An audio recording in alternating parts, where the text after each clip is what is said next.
Sa mga balitang pambansa, pagdedesisyonan pa raw ng Office of the Solicitor General kung saang korte ihahain ang co-warranto case laban kay Bamban-Tarlac Mayor Alice Guo.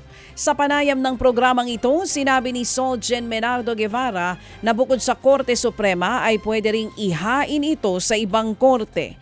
Hindi raw ibig sabihin na bibilis ang kaso kapag sa Korte Suprema ito inihain. Ang co-warranto case ay inihahain laban nga sa isang opisyal ng gobyerno para mapawalang bisa ang kanyang pagkatalaga sa pwesto. Tanging ang Solgen lang ang may kapangyarihan na maghain ng ganitong kaso. Merong mahalag reason ay hindi dapat yan idiretso kaagad sa Supreme Court. So hierarchy of courts ang pinag-uusapan dito, Ted. Kaya ngayon, pinag-aaralan pa namin kung saan nararapat na i-file itong kasong ito. Pwedeng RTC Manila, pwedeng sa Court of Appeals, pwedeng sa Supreme Court. Yan po ang tinig ni Solgen Menardo Guevara. Samantala, naniniwala naman ang Office of the Solicitor General na mahalagang makansela ang birth certificate na hawak ni suspended Bamban-Tarlac Mayor Alice Guo.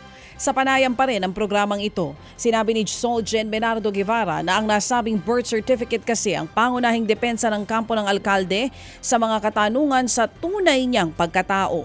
Mas mapapadali rin ang co-warranto case na layong ipawalang bisa ang pagkakapanalo niya bilang alkalde dahil pa rin sa issue ng kanyang citizenship. Isa kasi ito sa mga kwalifikasyon para manungkulan bilang isang public official sa Pilipinas. Kaya naman nagpasa na ng petisyon ng Solgen para kanselahin ang birth certificate ng alkalde. Bukod dyan, pwede rin daw maaresto si Guo kung mapatunayan na hindi ito Pilipino. Hindi talaga mapapakita na siya ay isang alien. Baka mamaya overstaying na siya kung totoong alien siya, no? I-assume natin na gano'n. Ano kagad yun, no? A violation kagad ng immigration rules and regulations yon. Kaya maaring ang Bureau of Immigration ay arestuhin siya. Yan pa rin po ang tinig ni Solicitor General Menardo Guevara. Samantala, nilinaw naman ng Department of Health na hindi pa nito prioridad ang pagban sa mga mukbang video ng mga content creators.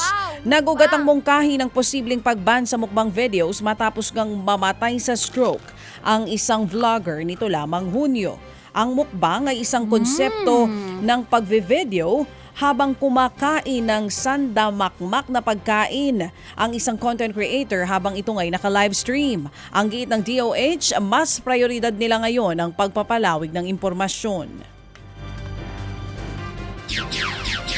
Kailangan strong yung ating evidence bago tayo mag-invoke ng isang content-based ban. Ang ating proper information campaign, yun po yung preferred namin, no, na ating pinapaliwanag sa ating mga kababayan kung ano ang makasama sa kalusugan at kung ano makabubuti. Tapos sila ang mag-decide.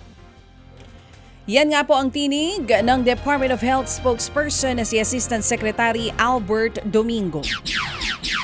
Ibinasura ng Korte Suprema ang indirect contempt charges na isinampa ng Stradcom Corporation laban kay Ted Filon. Kaugnay yan ng naging pahayag ng radio program host noong January 12, 2010 kung saan pinuna niya ang mga naging desisyon noon ng korte at tinalakay ang umiiral na kaso noon na sangkot ang Stradcom. Iginiit ng Stradcom noon na nilabag ni Ted Filon ang sub judice rule ng talakayin ng ilang detalye tungkol sa RFID project ng LTO. Pero ayon sa desisyon ng korte ngayon, nagpahayag lamang si Ted Filon ng hindi pagsang-ayon sa mga naging desisyon noon ng korte. At ang paghahayag ni Ted Filon ay bahagi ng freedom of speech.